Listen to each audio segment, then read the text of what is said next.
Taking down the HOA dictator, Todd's downfall. When I moved into my suburban neighborhood, I expected peace and quiet. Instead, I walked into a petty dictatorship run by our HOA president, Todd. Todd was the worst kind of leader, the kind who loved power but hated accountability. At first, I tried reasoning with him.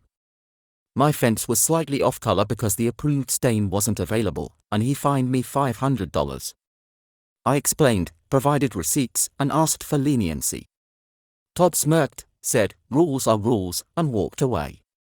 That's when I decided I would take him down, not with screaming or public arguments, but methodically, legally, and in a way he'd never recover from. Todd's first mistake was underestimating me. I volunteered for the HOA board under the guise of wanting to get involved in the community. I played the part of the eager, naive newbie perfectly. For 2 years, I attended every meeting, quietly observing how Todd operated. I learned he controlled the board by bullying other members and burying them in paperwork. He'd push through votes when only his allies were present and conveniently lose paperwork submitted by dissenting homeowners. I kept my head down, took detailed notes, and waited. My goal was to outlast his term as president so I could begin making changes. Then I discovered Todd's second mistake: he wasn't just a bully, he was a thief. Todd loved to brag about how he kept the HOA's finances in order. But something didn't add up. The annual HOA fees were high, much higher than in similar neighborhoods, but the common areas were falling apart.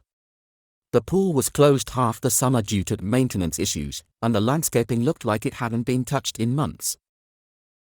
I started digging.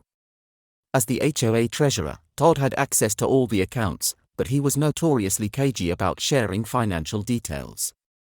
I asked for the budget during a meeting, and Todd laughed it off, saying, "Don't worry, I've got it under control." I filed a formal request for the financial records, which, under HOA rules, he was required to provide. Weeks went by with no response. That's when I started talking to neighbors. Turns out, I wasn't the only one suspicious. Over a dozen homeowners had requested access to the budget over the years, only to be ignored. One neighbor claimed Todd had used HOA funds to install a new patio at his house, while another swore he'd seen Todd's kids at the community pool during its maintenance closure.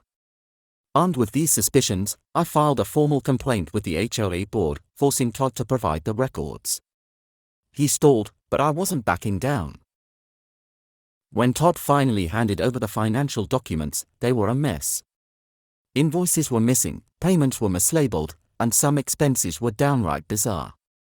I cross-referenced the HOA's bank statements with public records and found the smoking gun: Todd was funneling money to his personal accounts.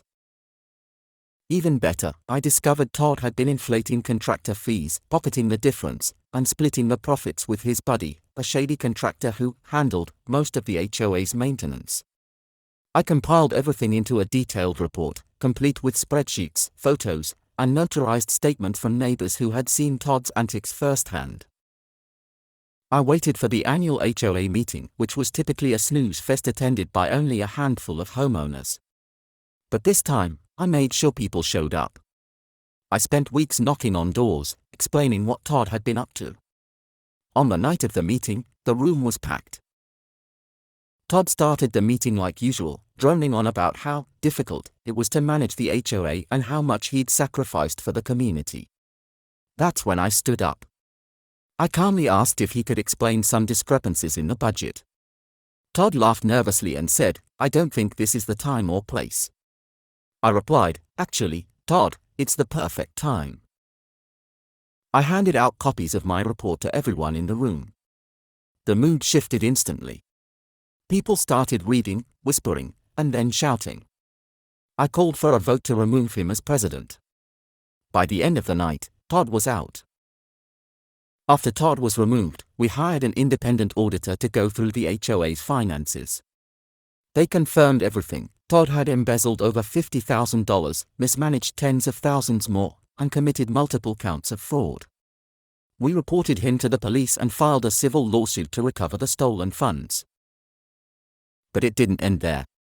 Todd's shady contractor buddy was also exposed and banned from doing business in the county. Todd had to sell his house to pay restitution and legal fees.